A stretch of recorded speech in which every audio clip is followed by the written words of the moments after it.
Because of that, I worked on some of the reforms, including drug courts, never dreaming I would actually be a participant. I think that's been one of my favorite parts of being elected, is having an opportunity to encourage young people, whether men or women, to encourage them to run for office. So it's, you're not going to take my gun away from me, because this is my valley, and I don't want those feds telling me what to do.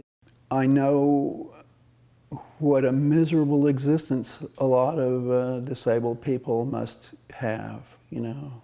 I mean, to be poor and disabled. The good thing is, with me being female, and I'm at a female institution right now, I can say some things to the women inmates that they may have taken more offense if a male said it to them. They actually have more physical scuffles versus men. When men have a fight, there's usually a weapon involved, or somebody's going to get really hurt. I think it's very sad when I come back and I see that all of the highways around here are lined with chain restaurants, and I see people coming out of some of the big box stores and so forth with just piles of salty snacks and pop, and you know, it's just there, it's, yeah.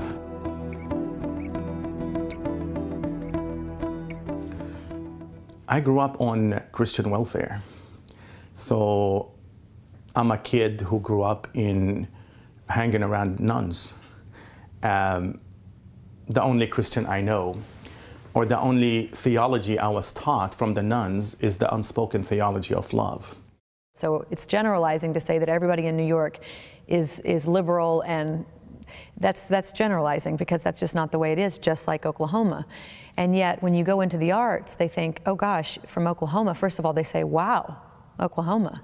Secondly, they say she must be Christian, which is the truth, but she must be judgmental about it. She must be a Republican, which is often the truth, not for me, but it is. She must be goody-goody, which, you know, they can think that, that's fine with me. You know, I worked on a case in Craig County. It was a huge livestock case several years back. Worked with the Craig County Sheriff's Office, and there were hundreds of dead sheep and dying sheep on this several hundred-acre property. But I was home. She was been drinking, been on barbiturates, and glassy-eyed and all. And it repulsed me, and she came into my room and sat on the edge of the bed and talked to me, and didn't say anything wrong. She just wanted me to kiss her, and I turned my head. I wouldn't. I said, I told her that night that